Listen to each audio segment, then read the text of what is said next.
Sussex of Blue. Haz&Meg just want attention with zero hope letter after being omitted from UK event. Meghan Markle and Prince Harry are feeling left out after other senior royals travel to Glasgow for COP26, a commentator has suggested. And Jonathan Saccardotti believes the Sussex's decision to press world leaders on coronavirus vaccines is motivated by a determination to stay in the limelight. The royal couple wrote to world leaders attending the G20 summit in Rome at the weekend urging them to honor a pledge to send COVID-19 vaccines to low-income countries.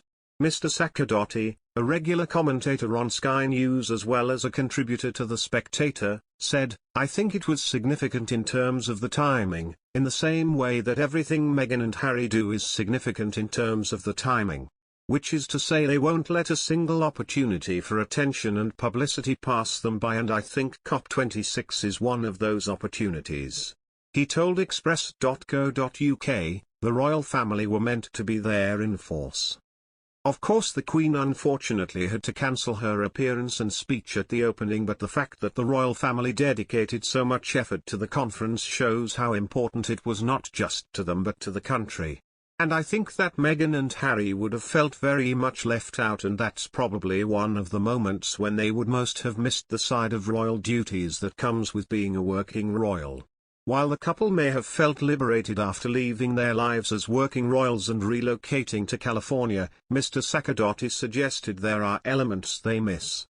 He said, presumably being a cause that they want to be seen to be supporting will be one of those opportunities they might miss.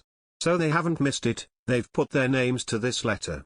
With respect to their appeal to send doses of the jab to low-income countries where just 3% of the population has been vaccinated, Mr. Saccardotti said, "I did wonder about that letter. Sorry to be cynical, but I understand why the head of the World Health Organization might be writing about vaccines to world leaders. But I couldn't for the life of me figure out in what capacity Meghan and Harry are giving advice about vaccinations to world leaders. When for example Tony Blair offered advice on vaccine strategy, he did so as a former Prime Minister, while Dr. Tedros Ghebreyesus spoke in his capacity as the Director General of the WHO, Mr. Saccardotti pointed out. He added, with Meghan and Harry, we're talking about somebody that used to open boxes on Deal or No Deal and to appear in a legal soap opera, and somebody who was born into the British royal family and achieved I don't think very stellar results in his science education as a schoolboy. So I can't understand for the life of me why these two particularly are commenting on these matters. To complicate matters, Mr. Saccardotti also stressed even if they had been invited to attend COP26, it would have been difficult for Meghan and Harry to do so in any case. He said, the nature of a climate conference is such that people will have to travel to it from around the world, and that will in itself, of course, have a negative carbon effect. So perhaps Meghan and Harry will have thought about that. Did they urgently need to be there as much as some other people if they had planned to try to get there in the first place? And whether or not that would have been part of the calculation I just don't know. To complicate matters, Mr. Saccardotti also stressed even if they had been invited to attend COP26, it would have been difficult for Meghan and Harry to do so in any case. He said, the nature of a climate conference is such that people will have to travel to it from around the world, and that will in itself, of course, have a negative carbon effect. So perhaps Meghan and Harry will have thought about that.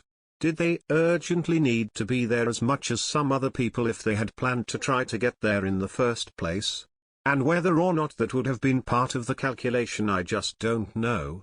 But certainly they've been criticized for their use of private jets quite so much when they've put themselves forwards as eco-warriors and advocates for saving the planet and the environment. In their letter to G20 leaders shared via their Archul website, signed by the pair of them alongside Dr. Ghebreyesus, Meghan and Harry said, we understand that the pandemic recovery is nuanced and deeply complex, but we have a window of opportunity to come together as a global community and meet our humanitarian promises. By delivering already pledged doses, helping countries manufacture their own vaccines, and prioritizing vaccines for nations in need, the G20 can help ensure the world delivers on these promises. And in March their explosive tell-all interview with Oprah Winfrey aired just as the royals prepared for a large PR push for the Cambridge's 10th anniversary, Prince Philip's 100th birthday and the Queen's 95th. Prince Harry was reportedly in panic mode when he heard about the Queen's worrying hospital stay, where she underwent preliminary investigations, but the Duke has since cancelled his trip to the UK.